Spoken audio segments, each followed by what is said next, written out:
Inception. Right now I'm going to talk to you a bit about Inception. What is Inception? It's a film, and a particularly archaic film at that. A film about astral travel, about capturing defense personnel or whatever, and then either accessing their most secret information via drugging them, or even via putting a thought into their head which is theirs via the astral travel. So at times they had, I think, 2 or 3 layers of dreams in the one dream, and it was all fancy and it was all bull. The thing is, I have a thought, a story coming to mind. A story of a car chase to go to a supermarket to go and buy an apple. We have a story of a guy breaking out of prison and going to a Hungry Jack's to buy a Whopper and then waiting there to get picked up again. All about trying to go to Hungry Jack's to get a Whopper, because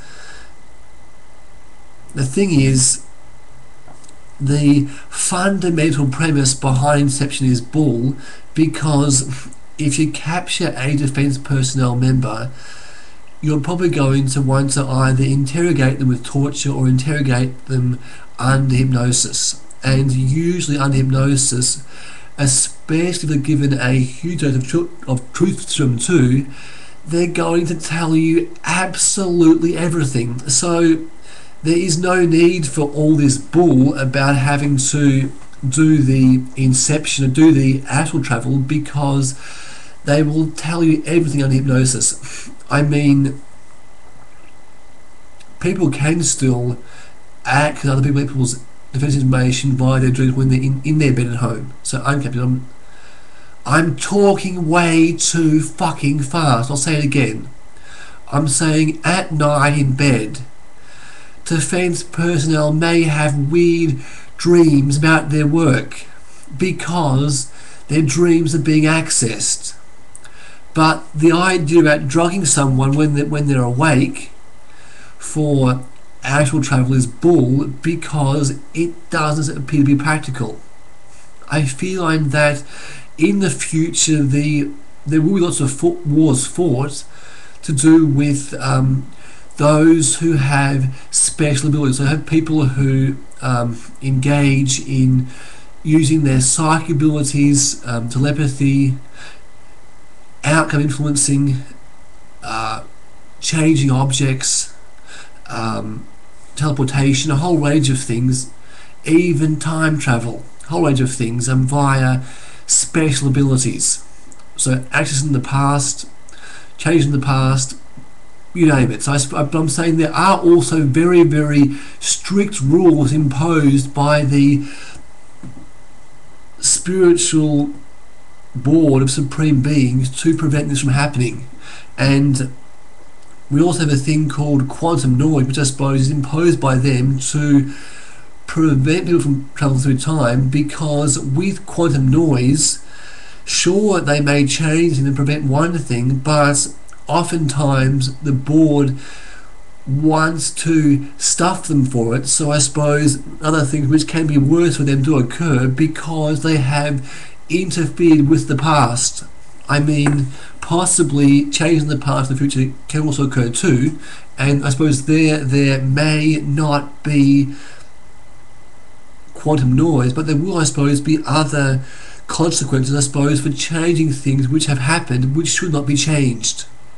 So the spiritual board is a force for good, and they impose very strict rules, just like in the future the government imposes very strict rules about travelling through time, especially about travelling back in time, because when a person travels through time via a machine, it leaves a trace at both the origin and destination, which I suppose can be tracked, and they send teams to respond to people who try to change our past.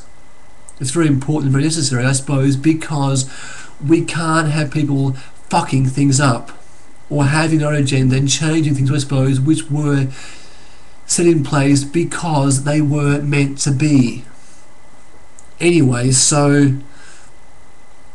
special abilities are real, and I feel that I'll always go with a great brain with special abilities over a machine, because machines can break down and you might have the machine with you. I feel as though having the ability in your brain makes things so much more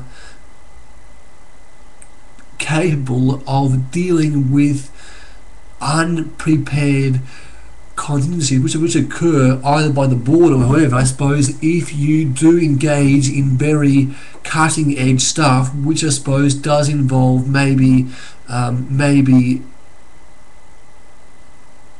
slightly bending the rules. Who knows? I'm saying I'm someone who's a force for good. I feel like that laws I feel laws are here for a purpose, and I uphold the laws, but what I do mostly, I suppose, is I am a force for good who's interested in helping to improve the quality of our life and the quality of our world. Groovy. Right now I'm incapacitated, so right now my tranquilizer pharmaceuticals totally incapacitate all of my special abilities. But you know what?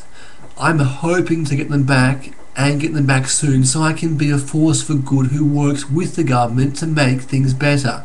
Groovy. Let's bring it on. Let's make it so.